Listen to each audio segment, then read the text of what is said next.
There's a desert where time seems frozen.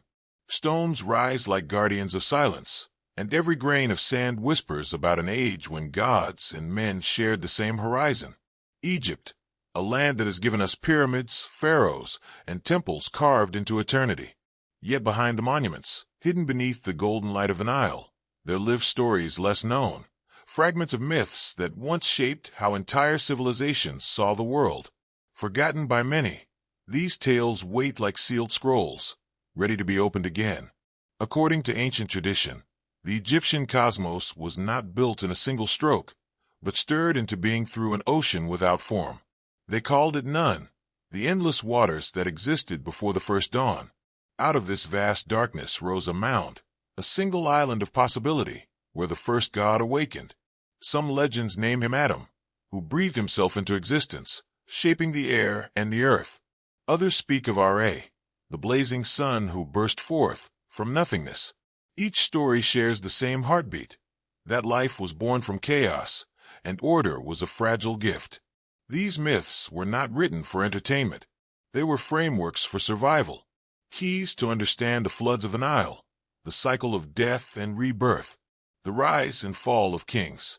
To live in ancient Egypt was to see the divine everywhere, in the flight of birds, in the path of stars, in the yearly return of fertile soil.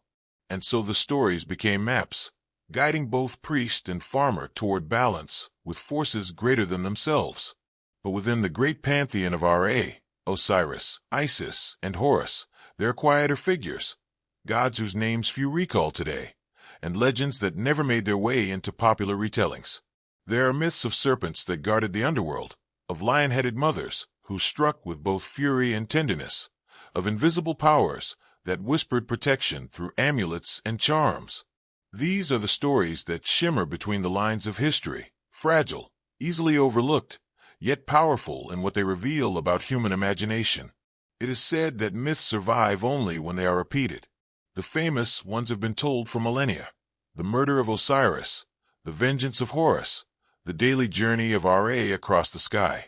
But what about the others? What about the tales of Khonsu, the wandering moon god who devoured time, or of Mehen, the serpent coiled around Ra's boat to shield him from chaos? What about the myths of Seshet, goddess of writing, who recorded not only kings and battles, but the very breath of creation? These names drift at the edges of memory, waiting for their place in the sun once again. Why did some stories endure while others faded? Perhaps because empires, like people, choose what to remember. Pharaohs carved into stone the myths that upheld their power. Priests repeated the tales that reinforced ritual. Yet the common people, the potters, the farmers, the women who wove linen by torchlight, carried their own versions, whispered in homes, passed in songs, painted in symbols on clay. These are the versions that rarely survived on papyrus, but lived in hearts. Imagine standing at night beside the Nile, long before the pyramids were finished. The water reflects the stars, and someone begins to tell a story, not of kings, not of monuments, but of a goddess who saves mothers in childbirth, or a spirit that guides travelers across the desert winds. The myth is shared in a circle of firelight, carried on the air. Tomorrow, another voice will tell it again, changing a detail, adding a twist. And so the myth grows, alive, breathing. When we speak of forgotten myths, we are not only recovering lost tales. We are stepping into the intimate world of everyday Egyptians, whose fears and hopes were woven into these legends. To them, the unseen was as real as the rising sun. A scarab beetle was not just an insect, but a messenger of rebirth. A lotus flower was not only a plant, but a reminder that life can emerge pure from the muddiest waters. Symbols became bridges between reality and eternity. And yet, beneath all the stories, one question remains. Why do these myths still whisper across time? Why does a fragment of an ancient hymn, scratched into stone thousands of years ago, still spark something in us today? Perhaps it is because myths are never truly forgotten. They linger, like echoes in the desert wind, waiting for ears willing to listen. To understand these myths, we must return to the beginning, to the geography that shaped them. Egypt was not just any land. It was a narrow ribbon of green carved into an endless desert. The Nile flowed like a living vein through stone and sand, turning barren soil into fields of wheat, flax, and barley. Without the river, there would be no Egypt. With it came abundance, rhythm, and the sense that unseen forces controlled life itself. Every year, the river rose, flooding the banks, depositing black silt, and renewing the earth. To the Egyptians, this cycle was more than nature. It was proof that the gods themselves moved through the waters. The desert, too, spoke its language. To the west stretched endless dunes, silent, scorching, filled with mirages. To the east, mountains where the sun rose each morning. And to the south, Nubia and lands beyond, full of gold, ivory, and strange animals that seemed to step out of dreams. Egypt was a meeting point of extremes, fertile valley and deadly desert, predictable floods and sudden storms. Such a landscape invited stories. Myths became the bridge between what could be explained and what could only be felt. According to tradition, the very names of gods carried geography within them. Happy, the spirit of the Nile, was not worshipped for heroic battles or thunderbolts, but for bringing water to the fields. His image was round, with full stomach and heavy chest, symbolizing fertility, harvest, and life. The desert, meanwhile, gave rise to Seth, the unpredictable, destructive force. He was storm, drought, chaos, but also protector of travelers who braved the wilderness. Balance between Happy and Seth was more than belief. It was survival. Villages along the Nile told the same myths differently. In the delta, where papyrus grew thick, creation was linked to wetlands and birds rising from reeds. In the southern city of Thebes, the myth spoke of a hidden god, Ammonius, whose breath moved through the wind. In Heliopolis, near today's Cairo, priests told of Atum rising from the first waters. Each version reflected local landscapes, marsh, wind, or sun, and yet together they formed a tapestry, each thread pointing back to the same mystery, how the world began and how humans could live within it. Archaeologists today uncover fragments of these stories in tombs, temples, and broken pottery. On the walls of Saqqara, creation is painted in delicate lines. On shards of pottery in villages, protective spells invoke names of minor deities lost to official history. Even children's amulets, carved in simple shapes, carry echoes of myths that may never have been written down.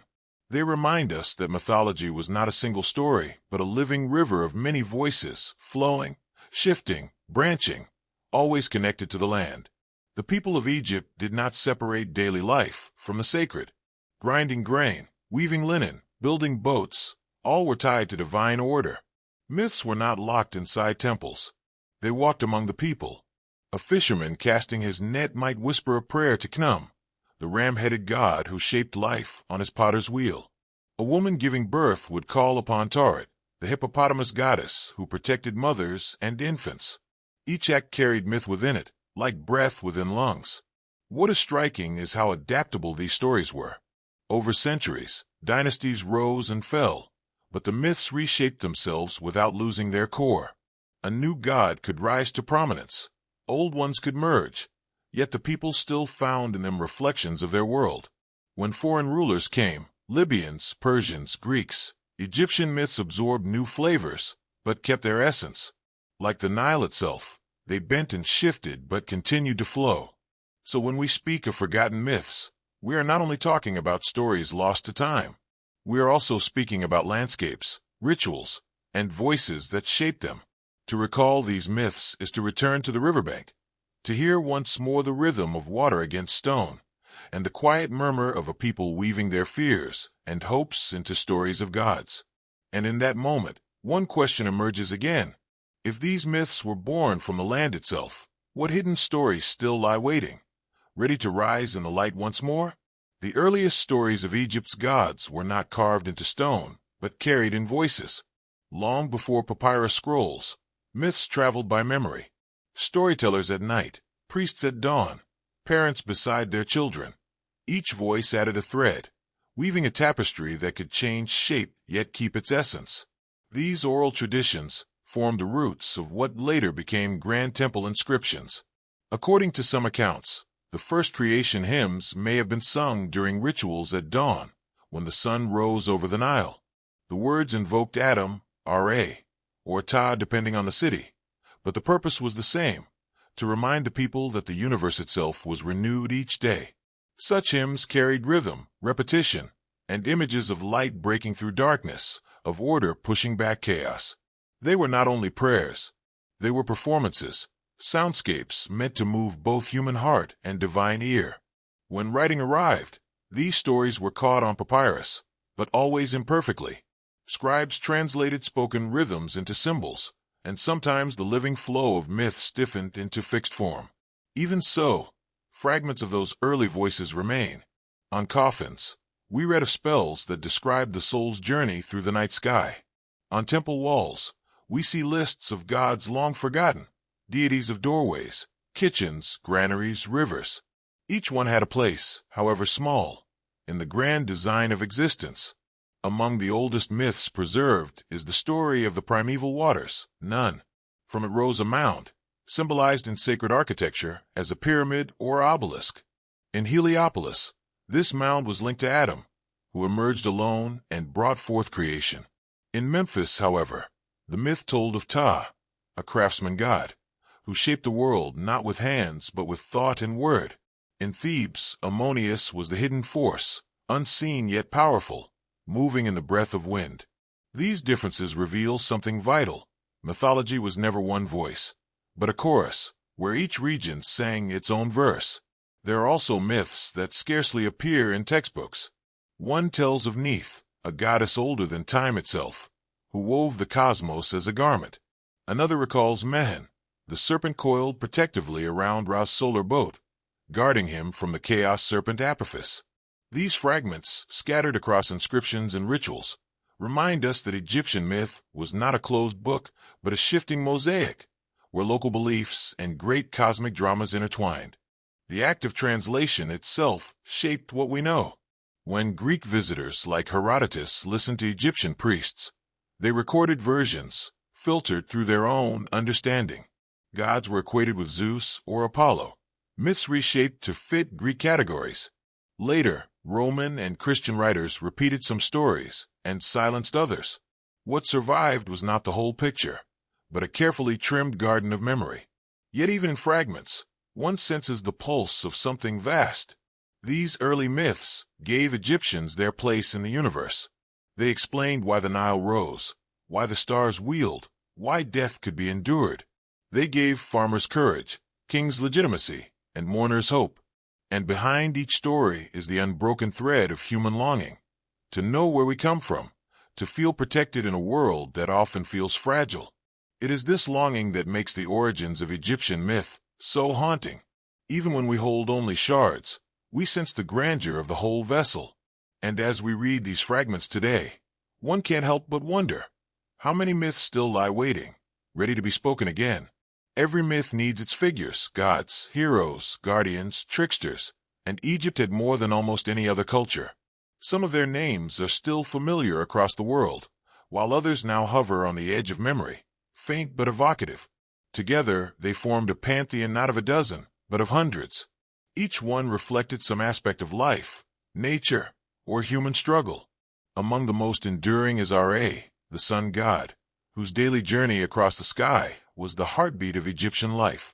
He rose each dawn, sailed across the heavens in a golden boat, and plunged into the underworld at dusk. There, in the land of shadows, he faced the serpent Apophis, embodiment of chaos, before rising again victorious. For Egyptians, every sunrise was a triumph, a reminder that order still held, that life had another day. Osiris, in contrast, was the god of green fields, harvest, and rebirth. According to tradition, he had once ruled as a wise king before betrayal cast him into death. His murder, his resurrection, and his reign in the underworld made him a symbol of eternal renewal. Where Ra embodied the rhythm of the sky, Osiris embodied the promise beneath the soil, that after death, life could bloom again. Isis, his consort, became the archetype of devotion and resourcefulness. She was healer, magician, mother, protector. Her myths tell of journeys through swamps and deserts to gather the scattered pieces of Osiris, of spells whispered to resurrect him, of tireless care for their child Horus. Her image endured for centuries, influencing not only Egyptian art, but later visions of motherhood and compassion across the Mediterranean world. Horus, the falcon-headed god, stood for kingship and protection. He was the sky itself, his eyes the sun and moon, his wings the horizon. Pharaohs claimed descent from Horus, presenting themselves as his earthly form. Yet his stories are deeply human, of growing up fatherless, of facing trials, of seeking justice for Osiris against Seth.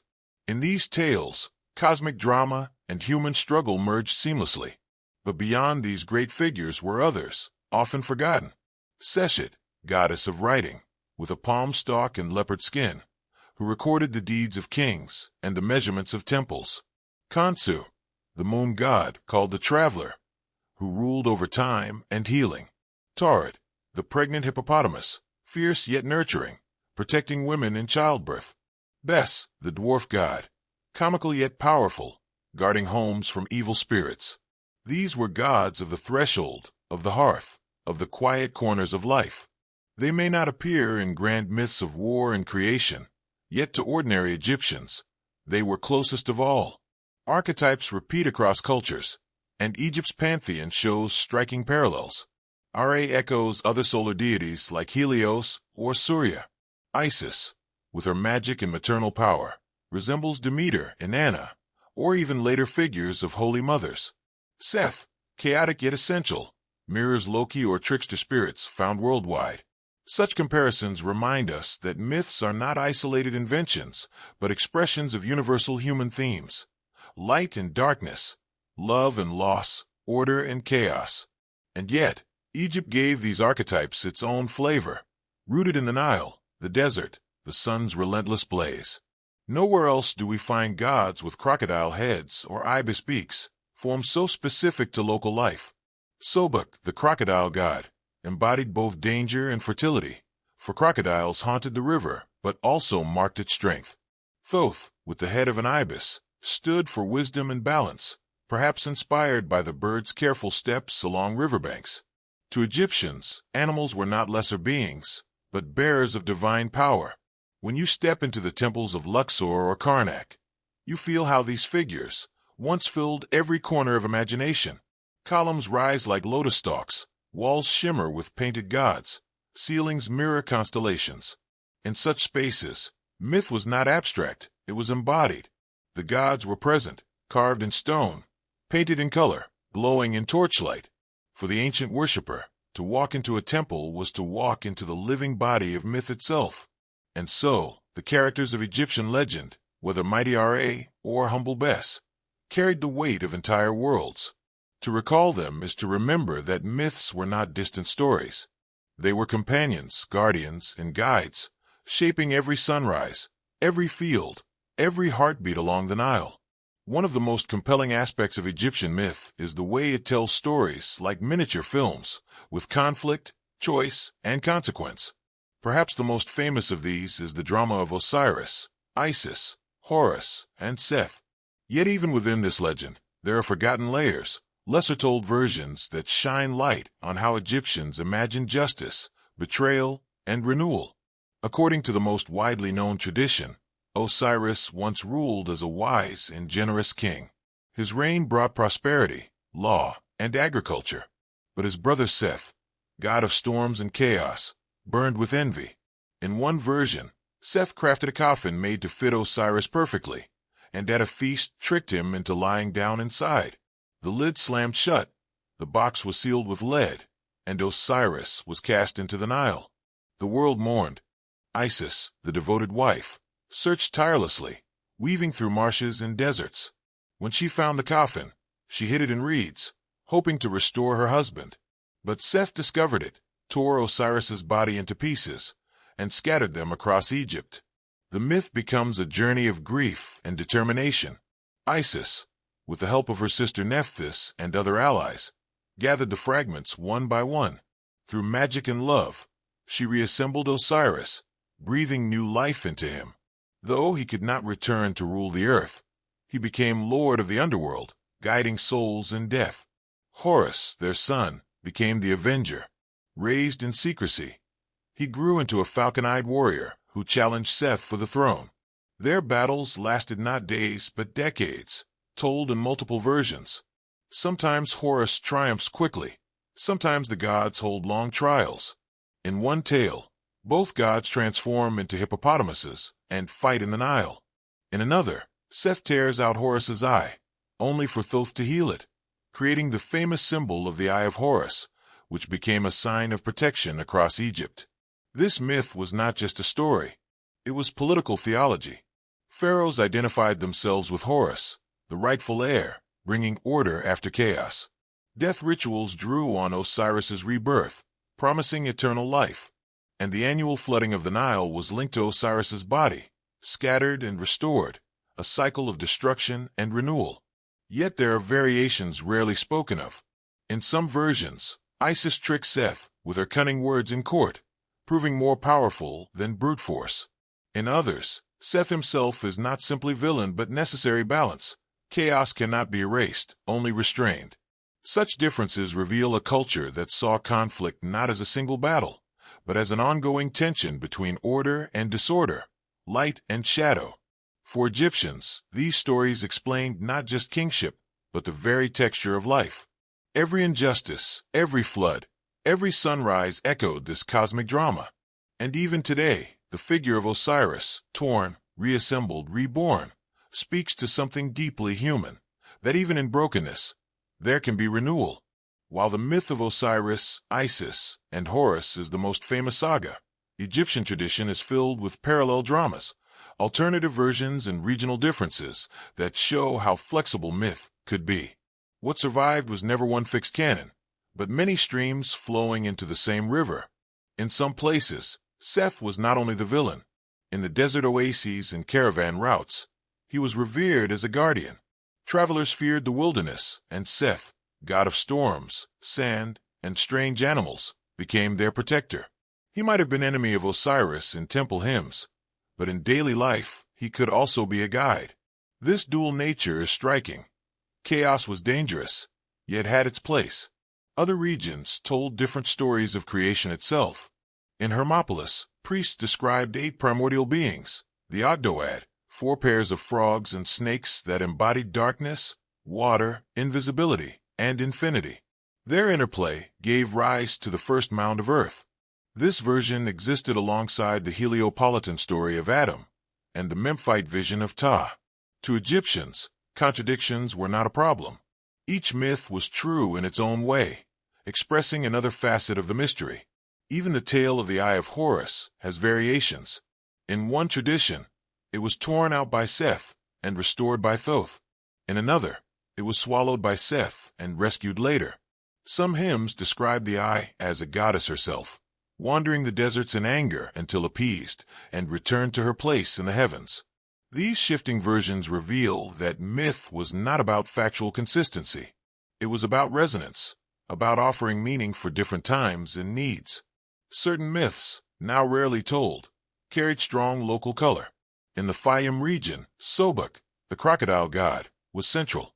There, stories linked him to the sun, the river, and fertility. In other towns, minor gods ruled over a single sacred tree or spring. Local priests guarded their traditions with pride, even as national myths of Ra and Osiris dominated the great temples. These variations remind us that Egypt was vast, and its culture spanned millennia. From village rituals to state ceremonies, mythology adapted constantly. Stories could contradict each other without losing power. Instead, they coexisted like layers of meaning, personal, regional, cosmic. When we uncover these alternative myths today, we see not just forgotten gods, but forgotten perspectives, voices of local communities, farmers, artisans, mothers, voices that once wove their lives into stories of creation and protection. And perhaps that is why Egyptian myth feels endless. It does not close with one version. It always leaves another doorway, another path. Which raises the question, how many versions are still hidden, waiting for their chance to speak again? If myths are stories, then their symbols are the alphabet. Ancient Egyptians filled their world with images that carried layered meaning: animals, plants, numbers, colors, objects. To modern eyes they may look decorative, but for those who lived along the Nile, each one was alive with power. The scarab beetle, for instance, was not simply an insect rolling a ball of dung. To Egyptians, it mirrored the sun rolling across the sky. The beetle became a living emblem of rebirth and transformation, pressed into amulets, carved into tombs, and placed on the chests of the dead. Wearing a scarab was not fashion. It was a shield, a promise of renewal. The lotus flower carried equal weight. Each dawn, its petals opened with the rising sun, closing again at dusk. To Egyptians, this rhythm embodied creation itself, light emerging from darkness, life unfolding from stillness. In art, gods and kings are often shown rising from a lotus, as if reborn each day. Even the shape of columns in temples often echoed lotus stalks, turning stone into a garden of meaning. Numbers, too, had symbolic resonance. The number 2 often represented duality, Upper and Lower Egypt, male and female, order and chaos. 3 suggested completeness, a trinity of gods, a cycle with beginning, middle, and end. 7 carried sacred overtones, linked to creation and perfection. These patterns infused not only myth but architecture and ritual, guiding how temples were aligned, how ceremonies were timed. Animals played a central role in embodying divine aspects. The falcon represented vision and kingship, hence Horus as the falcon-headed god. The ibis, precise and contemplative, became the form of Thoth, god of wisdom. Even dangerous animals held power. Crocodiles as Sobek, scorpions as guardians in the service of Isis, lions as the wrath of Sekhmet. By giving divine forms to animals, Egyptians expressed their belief that nature itself was an expression of the sacred. Objects were no less symbolic. The ankh, a cross with a loop, signified life eternal, often carried in the hands of gods in temple reliefs. The Djed pillar represented stability, associated with Osiris and the backbone of the cosmos. The scepter embodied power and authority. These were not abstract symbols, but tools of magic, believed to carry real force when held, carved, or spoken in ritual. Even color carried meaning. White meant purity and sacredness, often worn in temple rituals. Red suggested chaos, danger, or passion. Green symbolized growth and life, linked to Osiris. Gold was eternal, incorruptible like the flesh of the gods. Black was not only death but fertility, the color of the Nile silt that renewed the fields. Every choice in tomb painting, in clothing, in amulet design was steeped in this language of color. Through these symbols, myths became visible, tangible. They were more than stories heard. They were images touched, colors worn, objects carried. A peasant could not read the sacred texts carved in stone, but he could wear an amulet, paint a scarab on a pot, or plant lotus flowers near his home. Symbols made myth accessible to all. And it is through these very symbols that echoes of Egyptian myth survive most strongly today. For though the words of many legends have faded, the images remain instantly recognizable: the ankh, the scarab, the eye.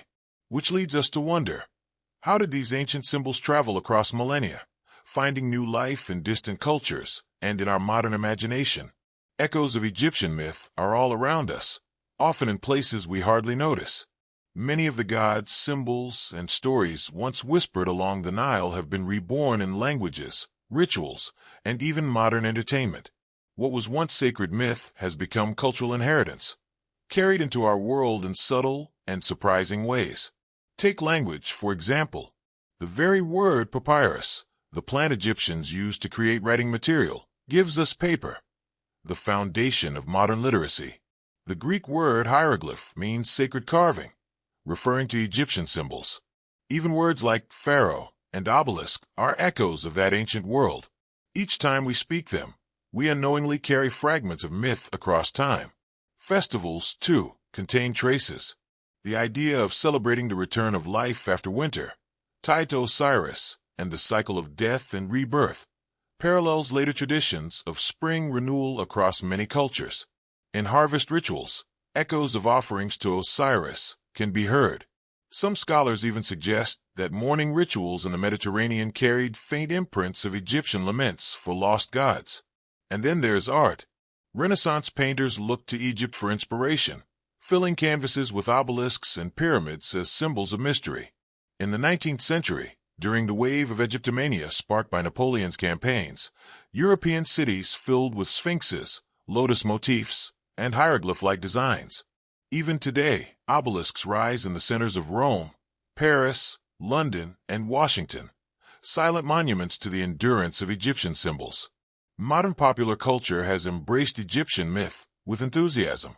Films and novels retell the journeys of mummies and the curses of pharaohs. Comic books turn gods like Anubis or Sekhmet into characters. Video games invite players to walk the streets of ancient cities, to enter tombs and temples alive with myth. Even in fashion and jewelry, the Eye of Horus, the ankh, and scarabs continue to appear as timeless motifs.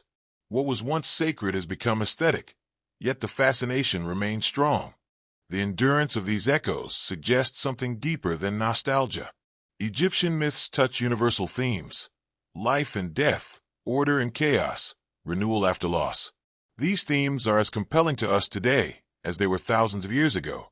A film audience feels the same tension when Ra battles Apophis as an ancient priest once did at dawn rituals. A teenager wearing an ankh pendant may not know its origins, yet still carries its meaning of life eternal. Even psychology has found resonance in Egyptian symbols. The cycle of Osiris, death, fragmentation, rebirth, parallels human experiences of trauma and healing. The Eye of Horus has been interpreted as a symbol of wholeness, balance, and protection, ideas that continue to surface in modern therapy and self-understanding. These echoes remind us that myths are not trapped in the past. They move, transform, and adapt. Egypt's myths have lived for over 4,000 years, not because they are locked in tombs, but because they keep finding new life in our words, our rituals, and our imagination. And perhaps the true question is not why these myths survived, but why we still need them. Why do we, across centuries, continue to tell stories of gods who rise and fall, who wander and return, who bring order out of chaos? When we compare myth with history, the dialogue becomes fascinating. On one side, we have stories of gods and cosmic battles. On the other, archaeology, anthropology, and psychology trying to explain why those stories were told. Each approach illuminates the other, like sunlight on carvings that had long been hidden in shadow.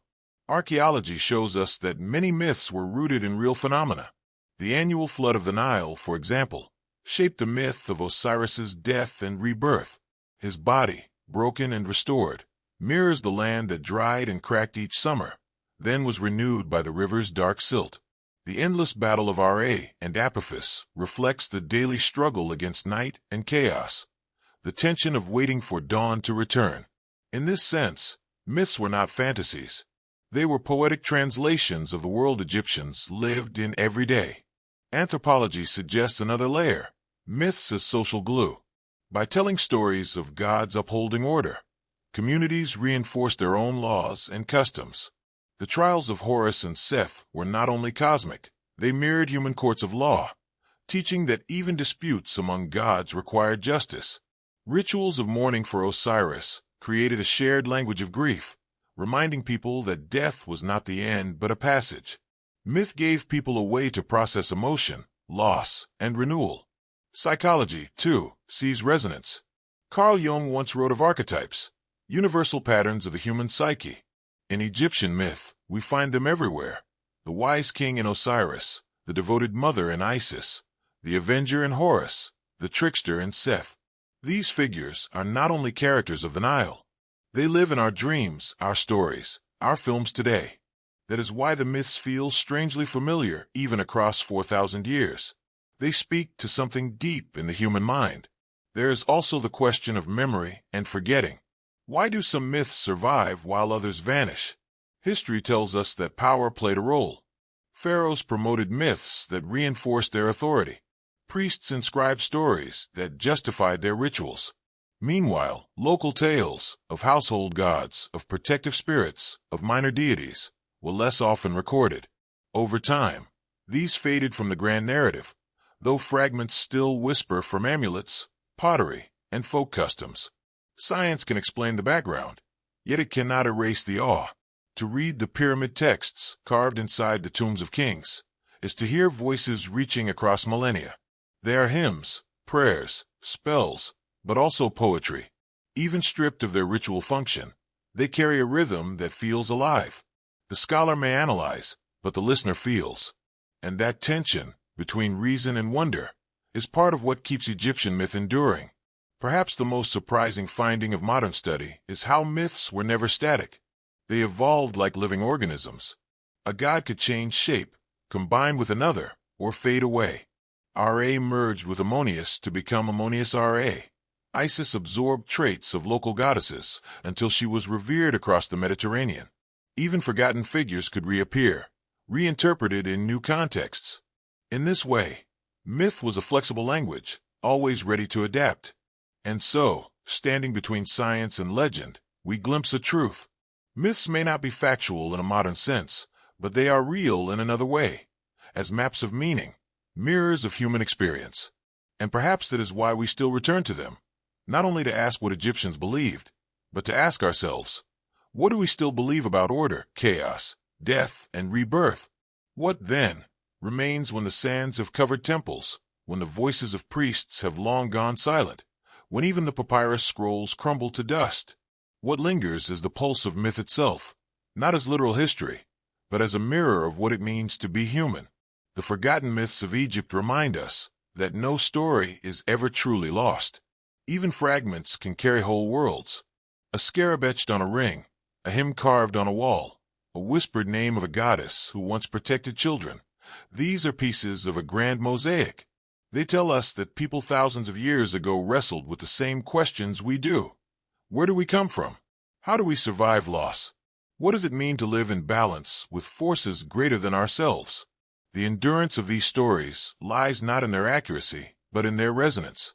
Osiris's body torn and reassembled speaks to our own experience of breaking and healing. Isis's devotion is the eternal story of love refusing to surrender. Ra's battle against the serpent Apophis is the fight each of us feels against the chaos of uncertainty. And the Eye of Horus, restored and shining, becomes a promise that wholeness is always possible. In our time, we often think of myths as entertainment, as tales of the past. But to the ancients, they were maps of the present.